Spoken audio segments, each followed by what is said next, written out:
Howdy folks, and welcome back to Tips and Tricks on Tuesday at 2. So glad to have you all again.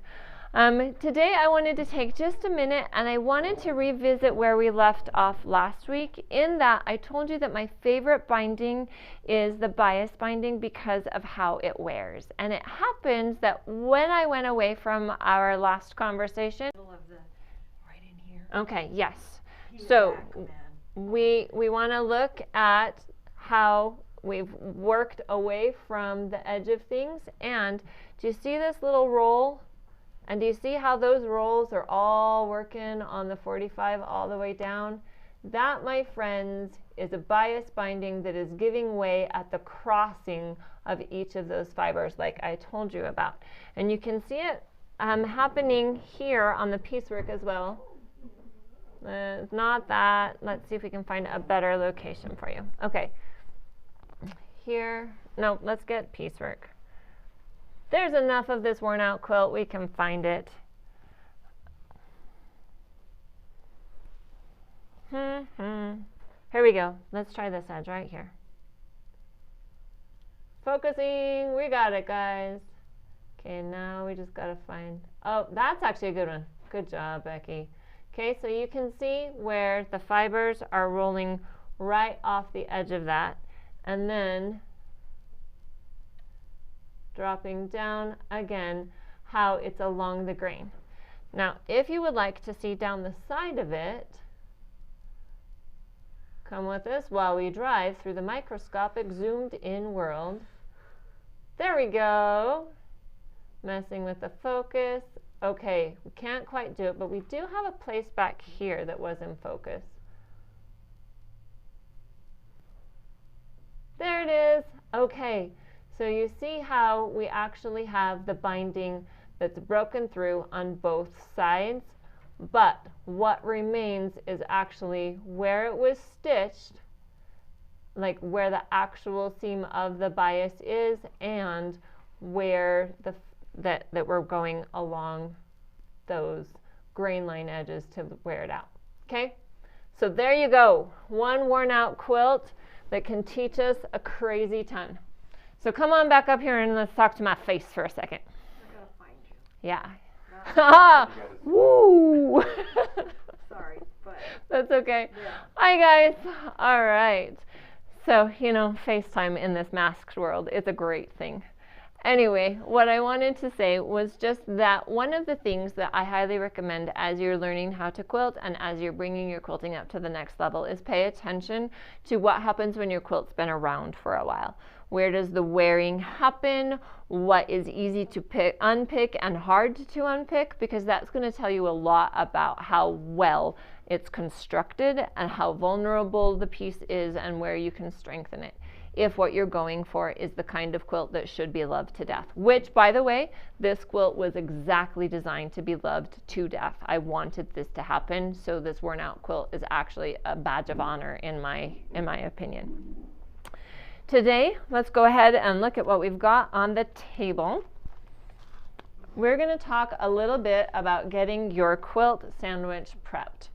First thing I would recommend is we've got this adorable little book in the store for $8.50, and it's just going to walk you through the different kinds of batting. So we've got a little section on cotton and another one on wool and another one on the polyester. We've got this great little chart to help you understand what kinds of things we are going to want to use which kinds of batting on. And I gotta say, I really love me some bamboo batting. That one is one of my favorites. And we have a couple of different varieties of it in the store. If you haven't tried the bamboo yet, you should give it a go.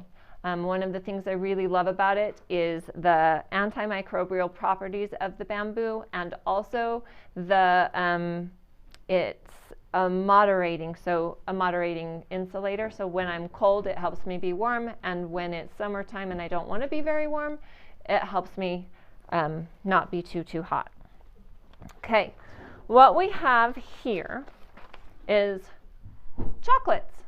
Nah, this is how I keep my my pins. And I wanted to point out that I actually leave my pins open in this tin because this is the only place in my whole sewing room where sharp things are allowed to stay available, because I know that when I open this tin, it's going to be wicked sharp. And I just wanted to show, for those of you guys who choose to use the bent safety pins, please note that those are bent. If you're trying to use a traditional safety pin that's straight, it's going to be a lot more work. So you see it's got that curve built into it. That curve is a really, really valuable tool. So the spoon, an important quilting tool. Everybody should have one in their sewing room, not only for yogurts when you're having a snack need, but also for your pinning. Because this is why we just leave them open. Okay, there we go. So when I put something underneath, when I am pinning a bigger quilt, I will actually slide my ruler or my cutting mat underneath whatever area I'm working on to be able to press the pin till I feel it all the way underneath and lift up. I used to do it on carpet, but I realized it was really, really hard on my carpet. To use your spoon, scoop it up as if it's a delicious cereal berry, hold that upright, and then just push the pin down. So spoons are an option. I've also seen a wonderful little tool that has groovies in it that you could use for that, but this is my favorite. Then I do whatever quilting I'm gonna do, and now I pivot around so it's more comfortable for me, and I can actually release the pin without getting in there. It's a lot less hard on the hands, a lot more comfortable for anybody who's got arthritic fingers. This is to be happy. But let's say you don't want to do pins in order to baste your quilt together. You want to do something different. One option is to use a fusible batting. Can you see the little textures in there?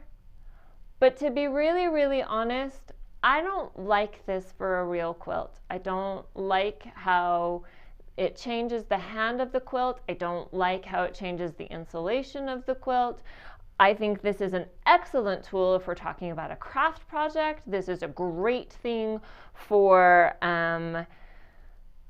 placemats or for inside bags and that kind of thing, but I don't like it in a real quilt. I do like the concept of it. So you see the little spots, like they're in there. What those are little tiny glue particles that have been adhered to the batting itself. I don't want to be limited by their batting choice. I don't want to have to change the hand of things. So enter my next new friend, the Bonash Fuse It powder. What this is all of those little fusible particles. Sorry, let's get out of the way. It's that same glue material that's loose. It looks a lot like salt. This is going to work a lot like the basting spray, except if I use the Bonash, I don't have to clean up the overspray.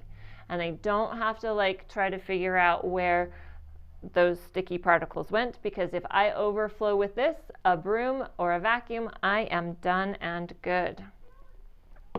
How do we use this? Okay.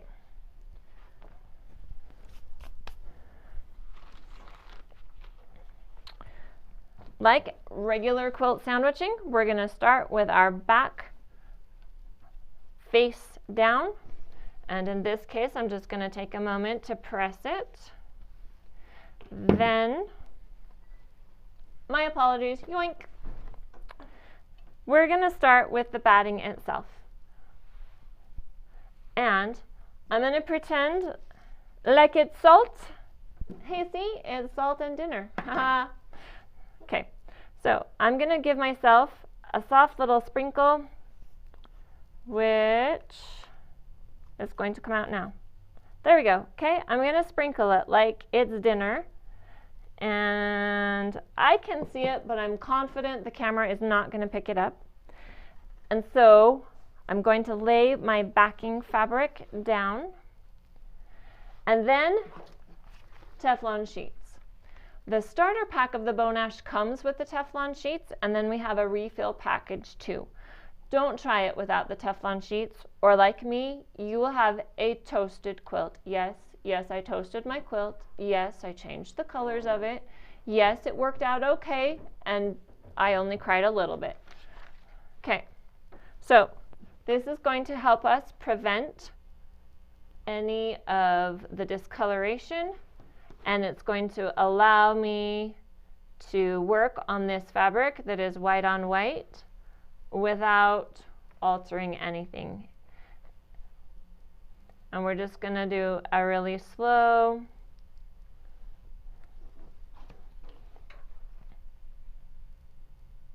sort of situation, and we're going to do a little test. And I can feel that it's starting to grab in here, but it's not up there, which means probably I need to season it better. Do you see that black thread? If I left that black thread there and I put my white over it, it would be there forever and ever and ever. It would be like an insect sealed in, what's the goldy stuff? Wheat? Nope, Sealed in your quilt. it would be sealed in my quilt. The bug would be sealed in your quilt. The bug would be sealed in my quilt. But what I'm really thinking of is you make jewelry out of it. It's that ancient sap from trees. Undoubtedly, you guys are like typing it into Facebook saying, it's this one, it's the amber, like a bug in amber. That's what I'm thinking. Okay, so see, now we've got everybody secured. Yay! And we would work our way all the way across. When you are working with the teeny tiny iron, it will take 100 years.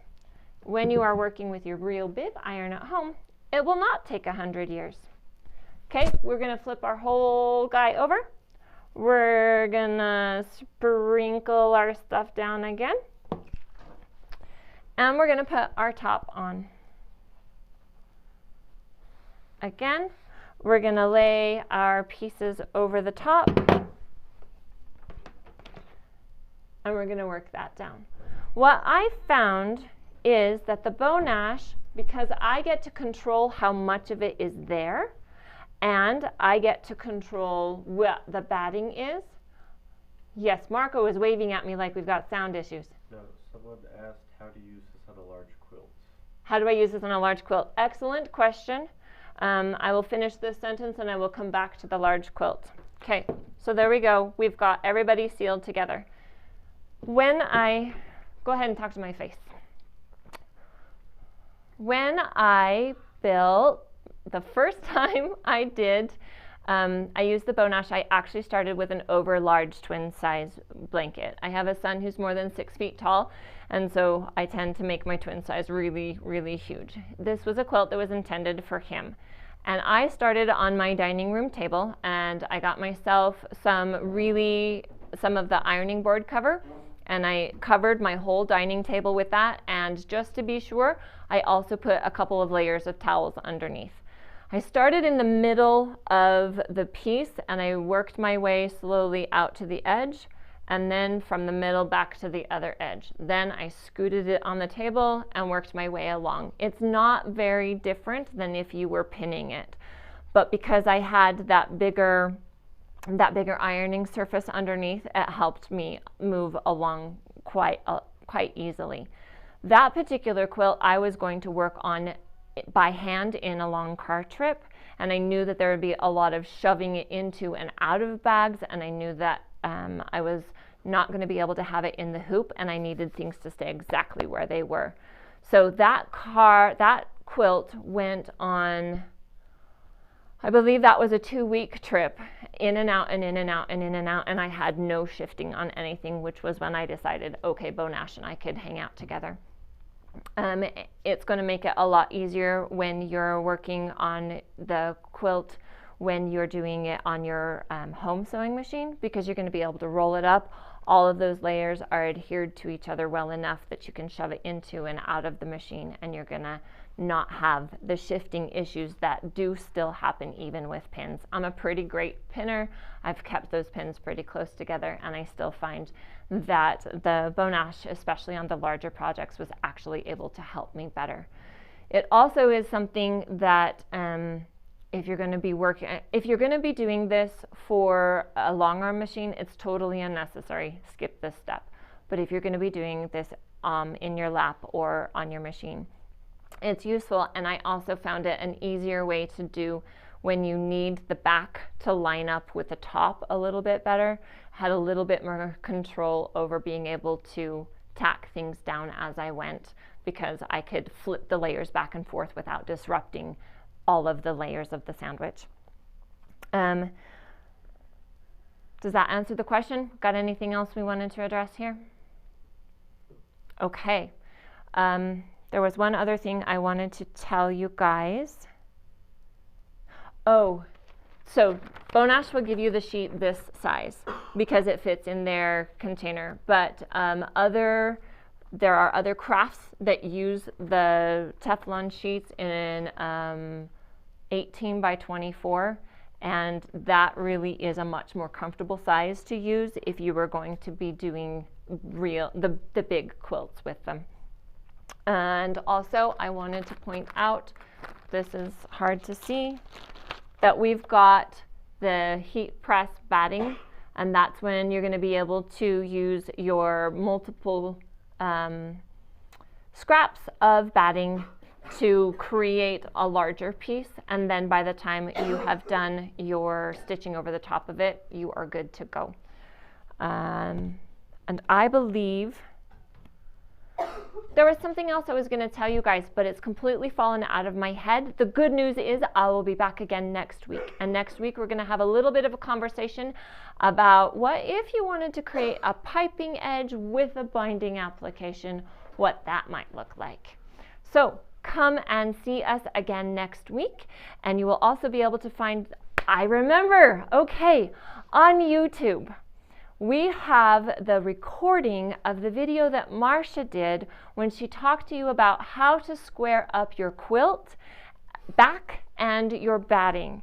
So if you would like a refresher course on how to get all of those layers lined up and arranged, go check out the YouTube channel. You will be able to find it under Be So Creative-NM. If you search that in YouTube, will pop up. You'll get to see everything that we've already done.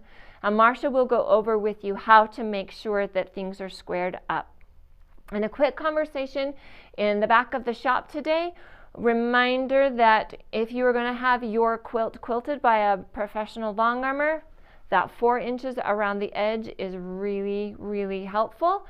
But if you're going to be working on your lap, on your domestic machine, on your quilting table, 2 inches is probably enough, but really give yourself at least 2 inches, or you're going to be playing funny games with the taping extra batting onto the edge of things, and there might be tears. There might be. Anyway, we will see you all next time. Thank you so much for tuning in. Go check out the YouTube channel for any of the sessions that you've missed before. Bye, guys.